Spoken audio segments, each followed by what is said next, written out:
मेहनत बहुत करनी पड़ेगी प्रदीप जी, मुझको ऐसा लग रहा है। इस वक्त हमारे साथ हैं उद्धव ठाकरे सेना से संजय द्विवेदी जी। संजय द्विवेदी साहब नमस्कार। जय सिया राम, जय सिया राम, जय सिया राम, हर हर महादेव, हर हर महादेव। संजय द्विवेदी जी, खबर तो ये आ रही है कि एकनाथ शिंदे सेना में जितने काफी लोग हैं वो कह रहे हैं, बार बार बोल रहे हैं कि यार हमें वापस ले लो। ऐसा कुछ है क्या सर द्विवेदी जी? देखिए बजाज जी, आपने बड़ी अच्छी बात कही। जब लड्डू खाने थे जी, मलाई मिलनी थी, तब उनको नहीं दिखाई पड़ा, संगठन छोड़ के जा रहे थे वो जी, इतनी बदनामी कराई उन्होंने। आज वो अगर ये सोच रहे हैं कि साहब हमको माननीय उद्धव ठाकरे जी वापस ले लें, तो ये मेरी समझ में संभव नहीं है, ना संभव होना चाहिए इस चीज के लिए। तो मतलब कोई मतलब नहीं है कि जब आपको 50 होके एकदम होके करने थे, संगठन की आपकी बदनामी करनी थी, हमने हिंदुत्व छोड़ दिया, संगठन ने ये छोड़ दिया, साहब की जो आइडियोलॉजी थी वो छोड़ दी। अगर आइडियोलॉजी साहब ने छोड़ दी थी तो आप आने के लिए क्यों सोच रहे हैं? इसी से मालूम चलता है कि सब बिक गए थे, भारतीय जनता पार्टी ने तोड़ा था उनको, इसी चीज से मालूम चलता है। तो मैं ये कहूंगा कि ठीक है, कोई बात नहीं, वो जहां है वहां रहे। हम चुनाव के माध्यम से जनता के पास जा रहे हैं, जनता फैसला करेगी कि भारतीय जनता पार्टी ने टूट फूट महाराष्ट्र में की एनसीपी और शिवसेना के साथ, वो सही है या हम सही है। बहुत स्पष्ट बात है। देखिए आज विधायक कुछ नहीं होते हैं, सांसद कुछ नहीं होते, मेन होती है जनता। करेक्ट। जनता किसके पीछे है, किसके पीछे नहीं है, ये जनता तय करती है। और जनता का हमें विश्वास है, जनता जो हमें विश्वास है पूरे देश में, जनता आज इंडिया गठबंधन के साथ है। महाविकास अघाड़ी जो हमारी पूर्व में बनी हुई थी, वहां महाराष्ट्र में हमारी महाविकास अघाड़ी के साथ जनता है। और ये निश्चित है कि जब परिणाम आएंगे, बहुत चौंकाने वाले परिणाम आएंगे। शायद इनको विश्वास नहीं होगा भारतीय जनता पार्टी को कि किस तरह के परिणाम आ गए हैं। जो मुझे लग रहा है, जो मैं देख रहा हूँ चारों तरफ, वो मुझे यही लग रहा है। जो राम को लाए हैं द्विवेदी जी, जो राम को लाए हैं हम उनको लाएंगे, ये पूरे देश में बीजेपी का कहना है, गूंज है। 500 साल के बाद जो सूर्य तिलक जो लगा, प्राइम मिनिस्टर मोदी बहुत भावुक हो गए, बोले कि 500 साल और जो 11 दिन तपस्या उन्होंने किया था वो पूरे 500 साल उनके सामने गुजर रहा था। तो क्या ये, और फिर इंडिया जो सनातन, जो उनका कहना है कि घमंडिया गठबंधन सनातन धर्म के खिलाफ है, एक के बाद एक बहुत कम है जो इंडिया अलायंस को जो राम मंदिर में विजिट किए थे, राम अयोध्या में गए थे, उनका कहना है कि कांग्रेस को खुद ट्रस्टीज ने खुद जाके घर पे बुलाया था, मगर दे रिफ्यूज टू गो, कोई नहीं गए। तो ये आपको क्या लगता है कि ये लोगों में दिल में बैठ जाएगा, जो राम को लाए हैं हम उनको लाएंगे? द्विवेदी जी, ये एक बहुत जबरदस्त गूंज पूरे देश में चल रहा है। जी, आपने 2 क्वेश्चन पूछे हैं। हाँ हाँ, दोनों का मैं जवाब दे रहा हूँ। बिल्कुल। इस समय विश्व में बड़ी चर्चा है, मोदी लोग बड़ा मान रहे हैं। भाई बीजेपी वाले भी कहते हैं कि जहां मोदी जाते हैं वहां स्वागत होता है। इससे पहले प्रधानमंत्री रहे, शायद उनका उतना स्वागत है, लेकिन मोदी जी का बड़ा स्वागत हो रहा है। मालूम है वो क्यों स्वागत हो रहा है? हर देश का राष्ट्राध्यक्ष पूछता है, प्रधानमंत्री पूछता है, माननीय मोदी जी आप जुमले झूठ सरकार 10 साल तक कैसे चला ले गए? आप झूठ बोल के और जुमलेबाजी करके 10 साल सरकार आपने कैसे चलाई? क्योंकि जो आपने वादे किए थे, जो आपने गारंटियां दी थी, 13 गारंटी दी थी, और 2014-2019 में उसमें एक भी गारंटी पूरी नहीं हुई, और गारंटी का पिछड़ी लगा दे रहे हैं। तो जैसे माननीय मोदी जी ने कहा था, झूठ बोलो, झूठ बोलो, झूठ इतना बोलो कि झूठ भी जरा सच्चे लगने लगे। तो आज देश और इसके बाद देश भी आज जान रहा है इस चीज को। देखिए महाविकास अघाड़ी जो चुनाव लड़ रही है, उनके बिल्कुल क्लियर फंडे है। महंगाई, बेरोजगारी, जो किसान 700 किसान हमारे मरे थे, जो 700 किसान जो बलिदान हुए थे हमारे, इनके दल बदल कानून, इनके जो कानून लाने की वजह से, जो 3 कानून जो लाए थे, पूरे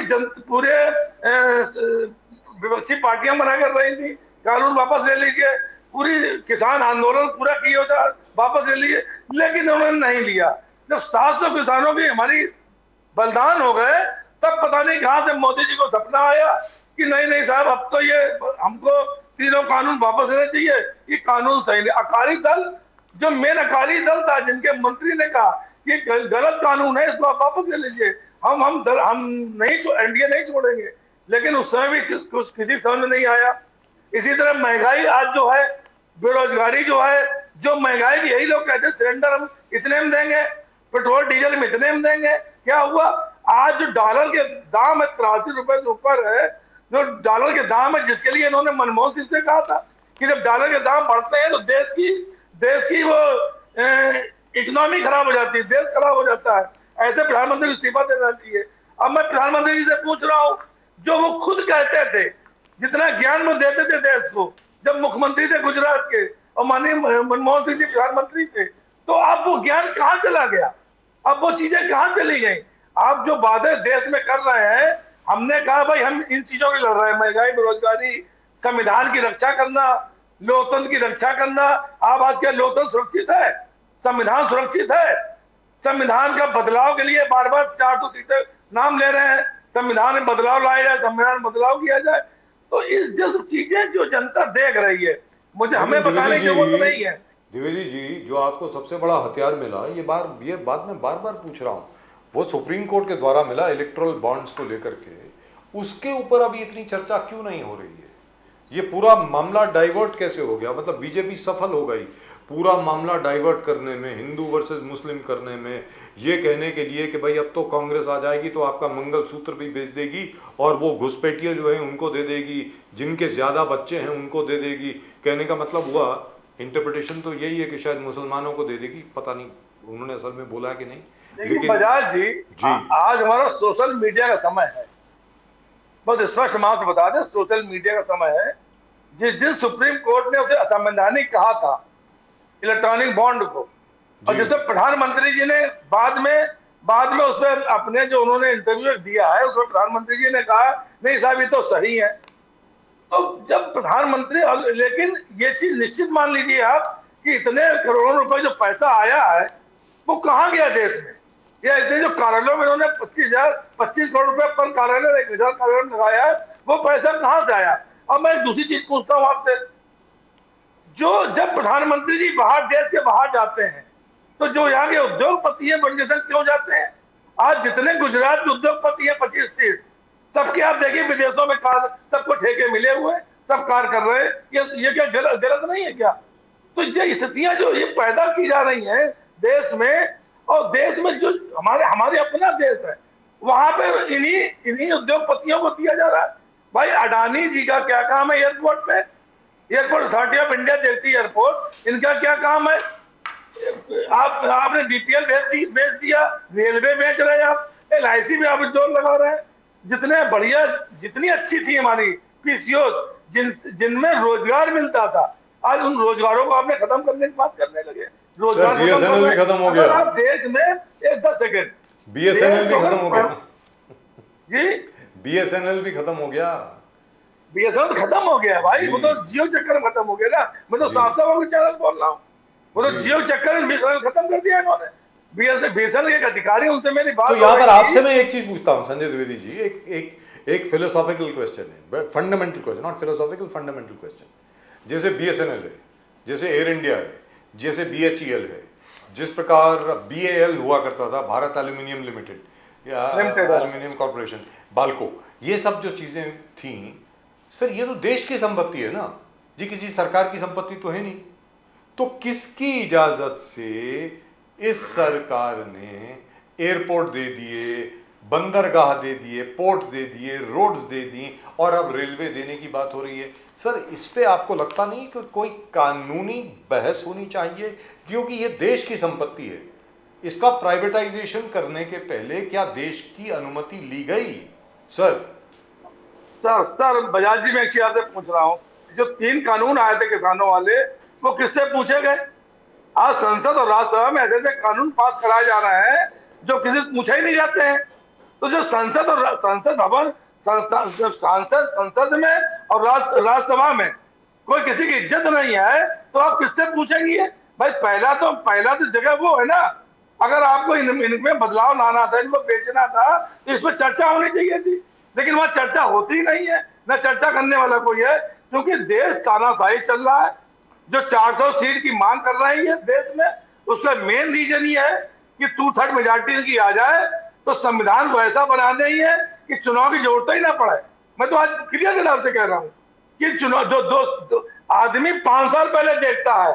कोई देश का प्रधानमंत्री होता है, वो जो हम 5 साल आज हम जीते हैं, तो 2029 तक हमारा क्या प्रोग्राम रहेगा, हम कैसे कैसे देश को महंगाई, बेरोजगारी या बाकी चीजों को दूर कर पाएंगे, डॉलर को कैसे नीचे ला पाएंगे, पेट्रोल दाम कैसे कम, इस पर होता है। लेकिन हमारे प्रधानमंत्री जी 2045 में चले गए, वो 2045 में चले गए। वाह भाई वाह।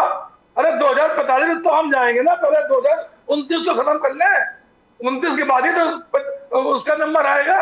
29 तक इनके पास कोई प्रोग्राम नहीं है भाई। 29 तक क्या है, झूठ भरे जुमलेबाजी। मैं तो जो अभी आपने मंगलसूत्र की बात कही, बताइए प्रधानमंत्री संवैधानिक पद पे हैं और इस तरह की भाषा शैली इस्तेमाल कर रहे हैं।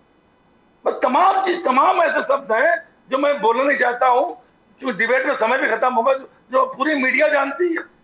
तो इन शब्दों वाली का प्रयोग करना, जिस प्रधानमंत्री को बताना चाहिए हमने इन 10 सालों में क्या किया।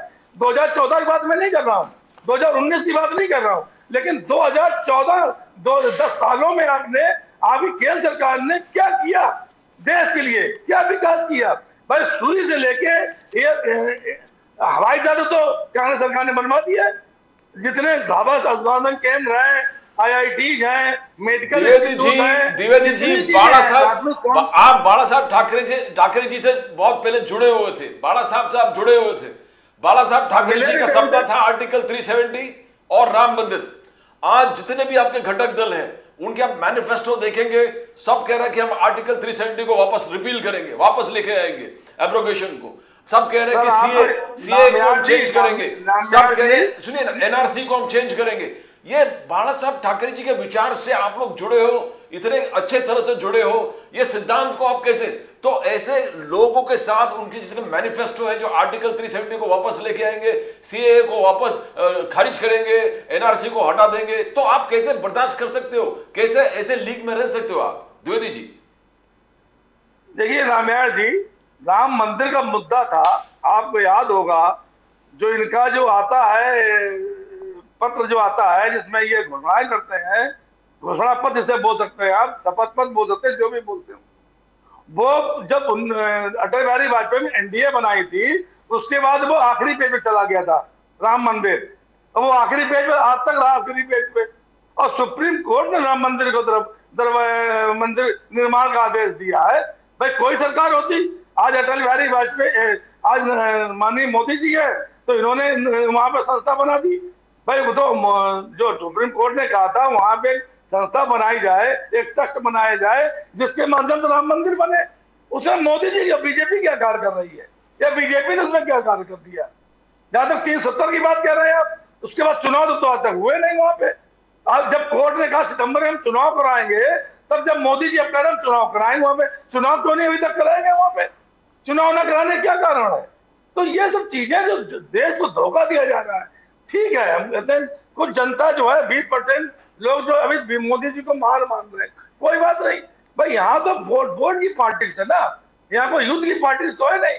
आज 20% आपके साथ है, उधर कल 50% हमारे साथ हो, निश्चित बात है। ये जो हमने इंडिया गठबंधन बनाया है, हर प्रांत में हमारे, चाहे आपका उत्तर प्रदेश जो समाजवादी पार्टी है, आप वहां पहुंच जाइए, बिहार, वहां पे हमारे तेजस्वी यादव जी है, RJD है, जहां जहां आप जाइएगा सब हमारे, सब एक एक सूत्र वहां पे एक स्तंभ हमारे खड़े हुए।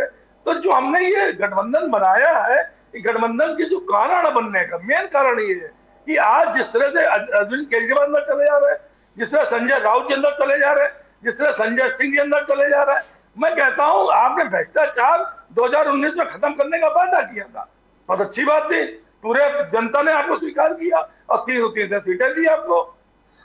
लेकिन वो भ्रष्टाचारी तो आपके पास शामिल हो गए ना। द्विवेदी जी, बाला साहब ठाकरे जी हमेशा तुष्टीकरण का विरोध करते थे, बोले अपीसमेंट के खिलाफ हो, मुस्लिम अपीसमेंट, बाला साहब ठाकरे जी।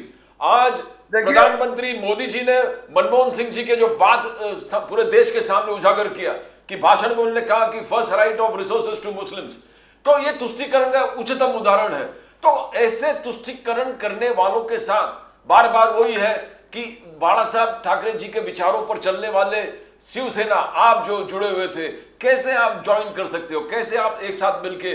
तो ये क्या सही नहीं है कि मोदी जी कह रहे कि असली वारिस एकनाथ शिंदे जी है? कैसे देखते हो आप? देखिए नामयार जी, ना हमें भटकाइए ना हम भटकिए, ना हम भटके ना आप भटके, दोनों। ये मैं इसलिए कह रहा हूं आपसे, जब पीडीपी से गठबंधन करते हैं ये, हैं मानी मायावती जी से गठबंधन करते हैं, मानी नीतीश कुमार जी से गठबंधन करते हैं, मैं बहुत से नाम देता हूं आपको। क्या वो राम मंदिर के पक्षधर है? वो नहीं है, लेकिन गठबंधन है ना। मुफ्ती मोहम्मद सईद जो आपकी पीडीपी के अध्यक्ष महोदय हैं, महबूबा मुफ्ती जी, वो क्या क्या बयान देती हैं। अब बयान यहाँ बताने का समय नहीं है, लेकिन बयान बता देते हैं आपको क्या क्या बयान देती हैं। इन्होंने 3 साल सरकार चलाई कि नहीं चलाई?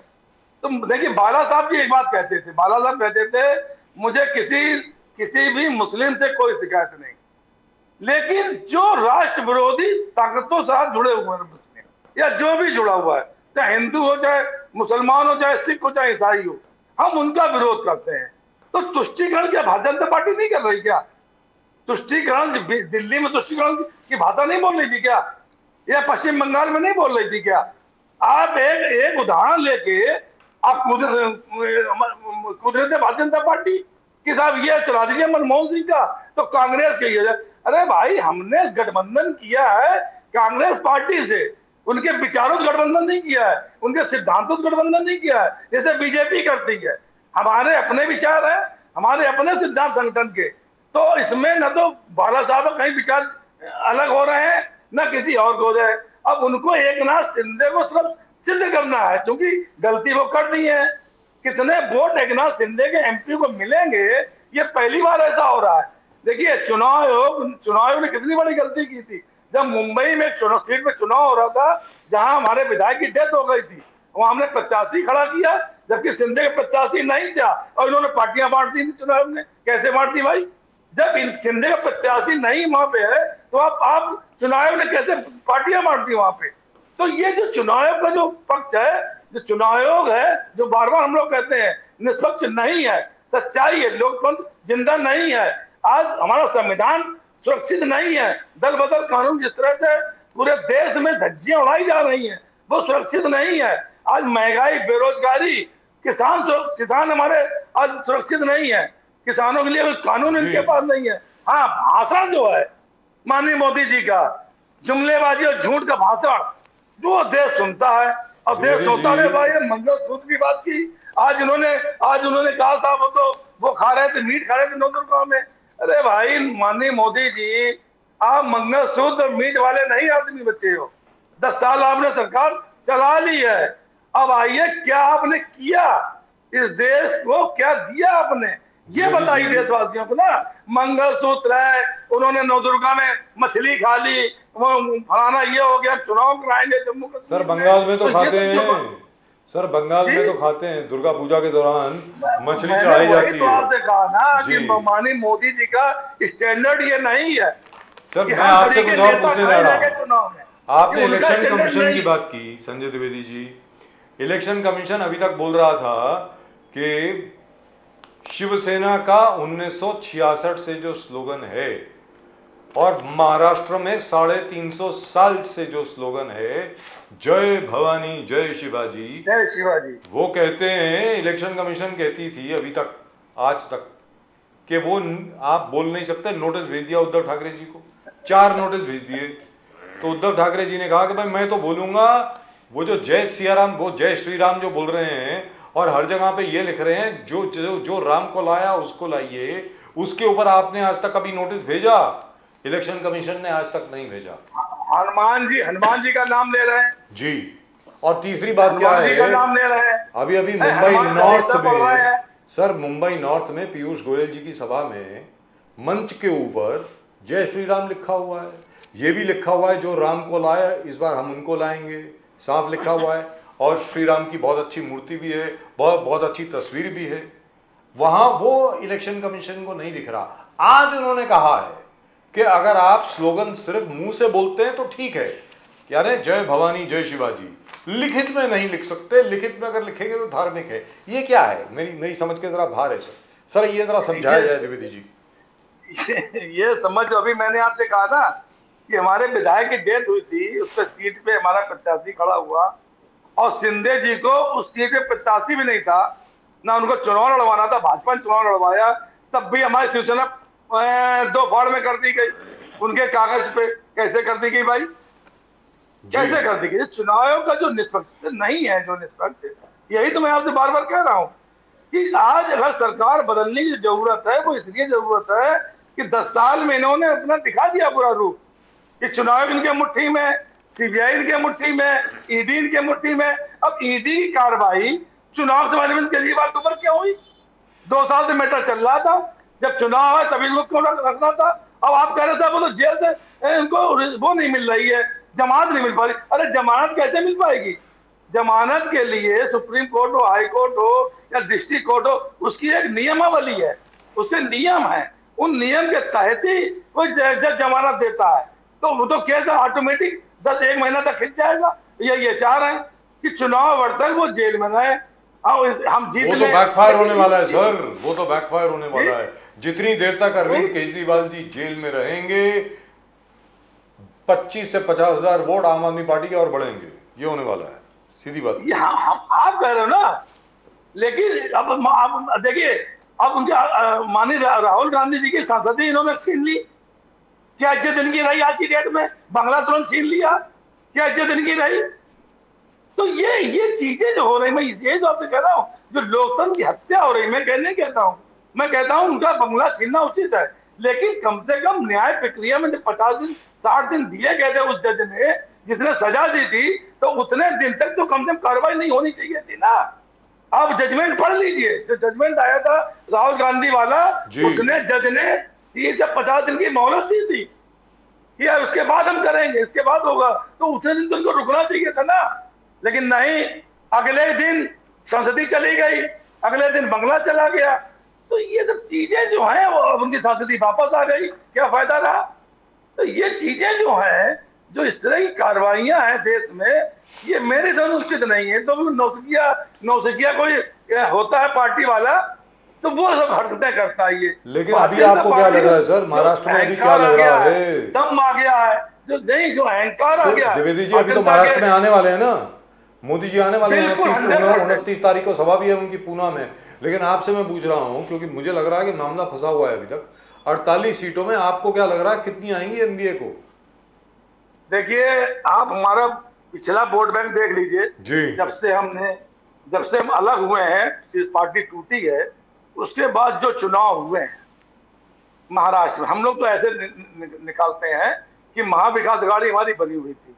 इनकी एक सीट जिस पर इनकी विधायक की डेथ हो गई थी, इनकी पत्नी उसकी पत्नी वहां चुनाव लड़ रही थी, और वो सीट हार गए लोग।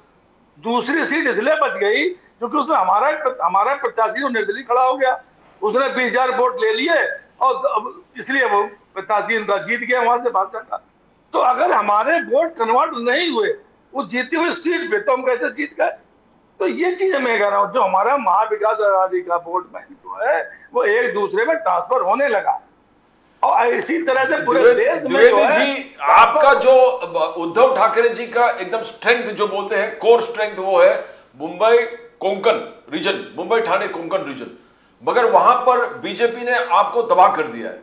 आपके जितने भी दिग्गज नेता है आज एकनाथ शिंदे जी बीजेपी के साथ है, चाहे वो नारायण राणे हो, आगे जाके दीपक उदय सामंत हो, दीपक केसरकर हो, एकनाथ शिंदे जी खुद ठाणे से है, और मुंबई में टोटल आपको, तो कैसे आप ही के जो स्ट्रॉन्ग होल्ड है उसी पर बीजेपी ने आपको मात दिया है, तो वोट ये कहां से?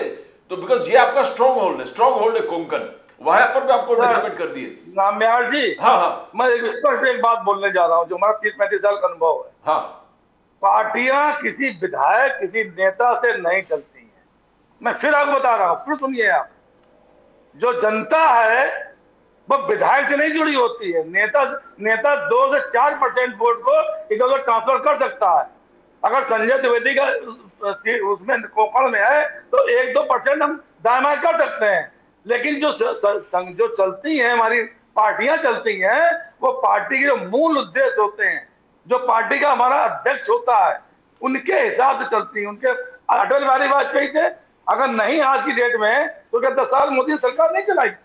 इसका मतलब जो वो उनका विचार चल रहे थे माननीय अटल बिहारी वाजपेयी के, जिसका फायदा मोदी जी ले रहे हैं, तो ऐसा नहीं है। तो जो विचार होते हैं, जैसे हमारे उद्धव बाला साहब ठाकरे थे, वो तो विचार थे उनके पास, हम लोग जब बैठते थे उनके पास तो उनके विचार सुन के हम लोग रोंगटे खड़े होते थे, ये हाथ के रोंगटे खड़े होते थे हम लोगों के, जब उनसे उनके विचार हम लोग सुनते थे। तो उनके विचार आएंगे, तो विचारों का आदान, अगर हमने विचार दिए हैं, माननीय उद्धव ठाकरे जी ने, अगर जनता नहीं मान रही थी तो 2014 में हम क्यों सरकार में, उसमें सरकार में थे, 2019 में हमको क्यों सीटें मिली, हमने कांग्रेस, हमको समझ नहीं आया, हमने कांग्रेस एनसीपी सरकार बना ली, इसमें हमने कौन सी गलती कर दी भाई, जनता की चीज को नहीं मानेंगे भाई। अगर हम सरकार ना बनाते तो वहां दोबारा चुनाव होते, उसको कौन सहन कर लेता, कौन इतना खर्चा कर लेता। तो ये चीज हमने जो की है वो हमने सही की, लेकिन जो भारतीय जनता पार्टी ने 2.5 साल बाद किया, 50 हो गया एकदम मौके, एनसीपी तोड़ने की क्या जरूरत थी उनको, शिवसेना तोड़ ली, एनसीपी तोड़ने की क्या जरूरत थी। तो ये दबंगई है, जैसे कि ना, जैसे कहते ना आप हमारे संजय द्विवेदी जी, चलिए ये बात तो हो गई, ये तो बैकग्राउंड की बात हो गई। अभी आगे क्या 3 जून को क्या होने वाला है सर, ये तो बता दो, कितनी सीटें आ रही हैं 48 में से?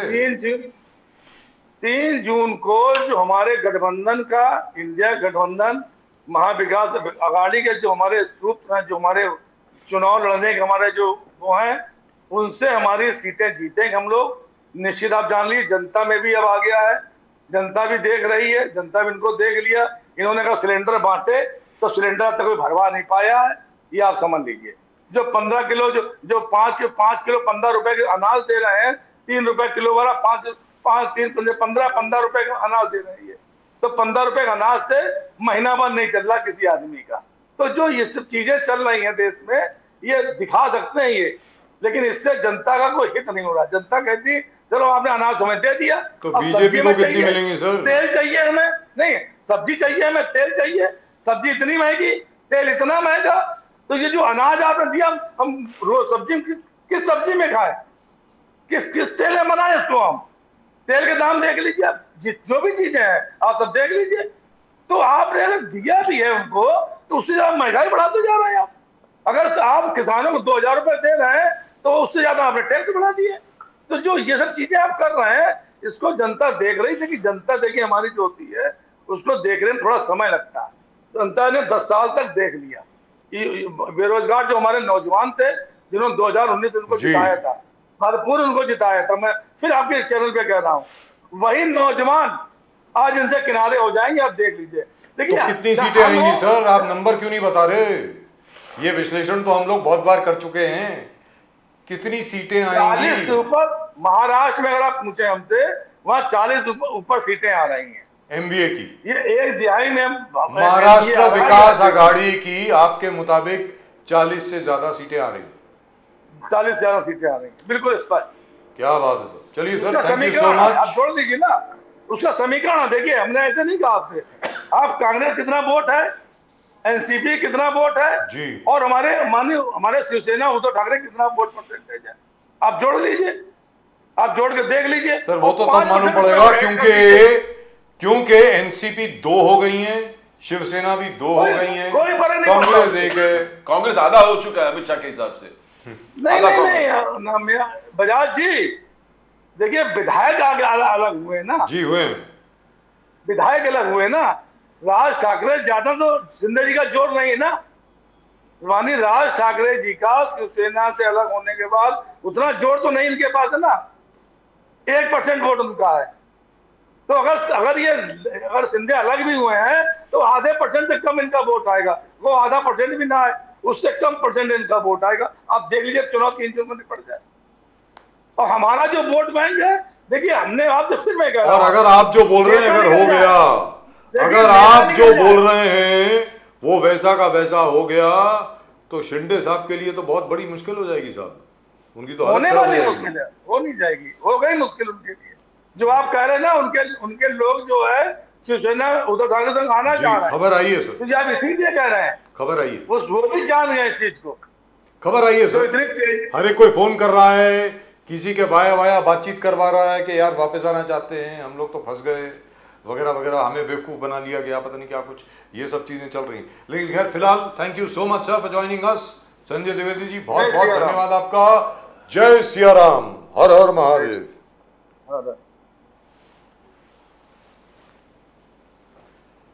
Well, that's just about it for tonight's show. आज के शो में सिर्फ इतना ही। आप चैनल को सब्सक्राइब जरूर करें, कुछ भी हो जाए चैनल को सब्सक्राइब जरूर करें, कमेंट भी दें। We'll read out comments tomorrow, that I promise. But do subscribe to the channel.